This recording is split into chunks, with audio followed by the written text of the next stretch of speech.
In 1897, another piece of British gunboat diplomacy came to an end. Another African city sacked, the arrest and execution of warlords, and the lifetime exile of a king. The choice of Benin for a punitive expedition was not entirely unrelated to its history. Since the 15th century, Benin had an almost mythical reputation. Using the pretext of a trade boycott, the British invaded. When they forced their way inland, they found an abandoned city full of shrines and sculptures of astonishing quality. Hundreds of bronze plaques were hacked off the walls of the royal palace. These were brought back as booty, along with thousands of art objects and antiquities, which comprised the whole cultural achievement of the Benin people, stretching back 4 centuries. Amongst these were 160 bronze death masks of the previous kings, in effect a chronological record dating back to the 12th century. Disastrously, no attempt was made to catalogue objects or to record where they were found. Everything was torn from its cultural context. For all their assumptions of racial superiority, the British in Benin did their best to destroy one of the greatest artistic achievements of Africa. And as other countries followed suit, the systematic pillaging of African art became one of the few perks of colonial life. And after the colonials came the collectors and the dealers. It has been open season in Africa for over a century. 2/3 of what is called tribal art, but are in fact the cultural property of third world countries, have been looted during the last 20 years. And if we confine ourselves only to West Africa, the regions plundered include the Akan civilization of Ghana, the Nok region of Nigeria, the Sao culture of Cameroon and Chad, the Koma of Benin, and the inland Niger Delta of Mali. Half the countries of West Africa have had their past recently plundered.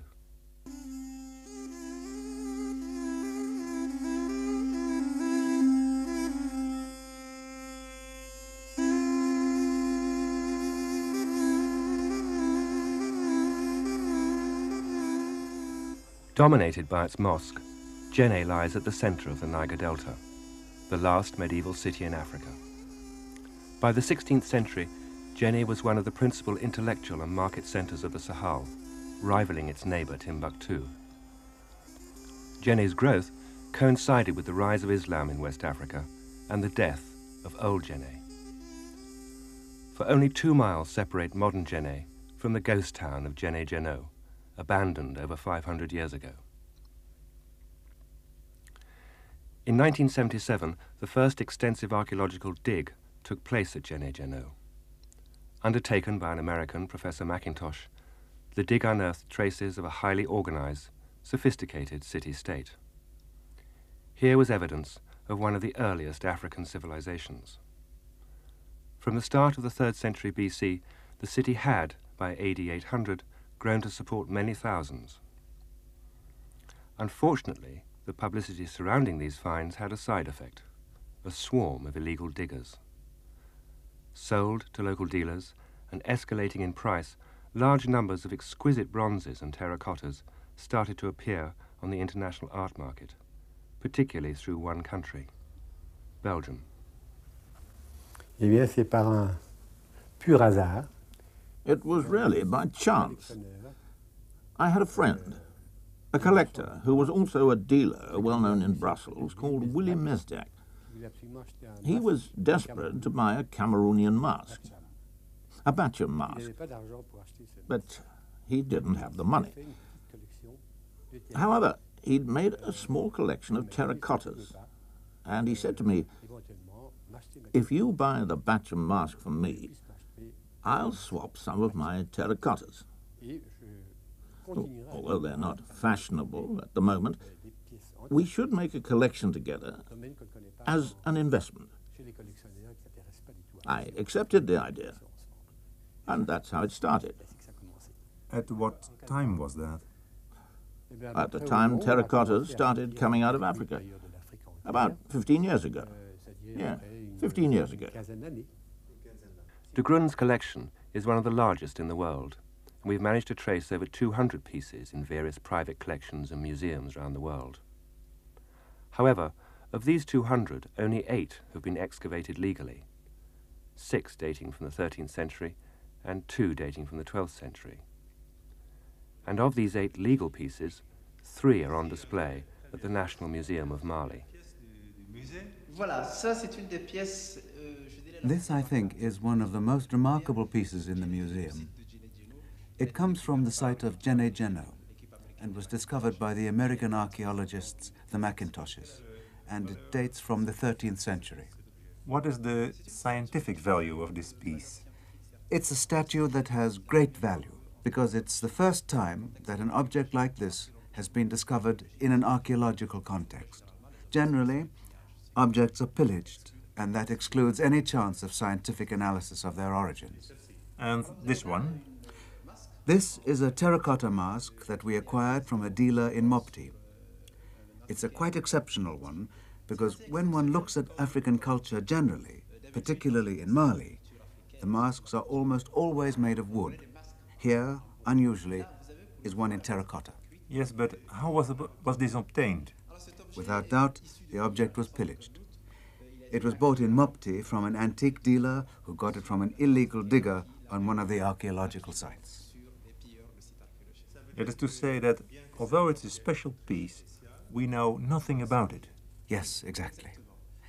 The only thing we know, with any certainty, if the dealer from whom I got this piece can be believed, is the site, i.e. the rough provenance. The dealer I bought the piece from said that it came from a site about 7 miles from Djenné. So, for the rest, nothing? No, absolutely nothing. No dating, no context where the pieces were found, nothing? Right. And most of the objects that one finds coming from Mali are pillaged? Exactly. Generally speaking, the statuettes of Djenné Djenno are extremely well known in Europe. You have well-known collections. One thinks particularly of the collection of Count de Grun and Madame Dumenil.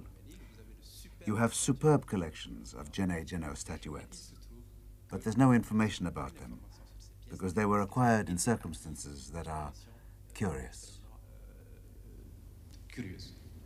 The collectors and dealers are less than scrupulous. They have little or no respect for our laws. What is the legal situation?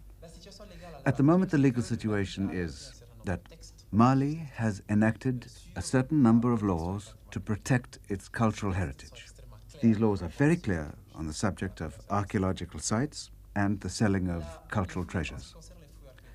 Excavating archaeological sites is completely forbidden without authorization from the government.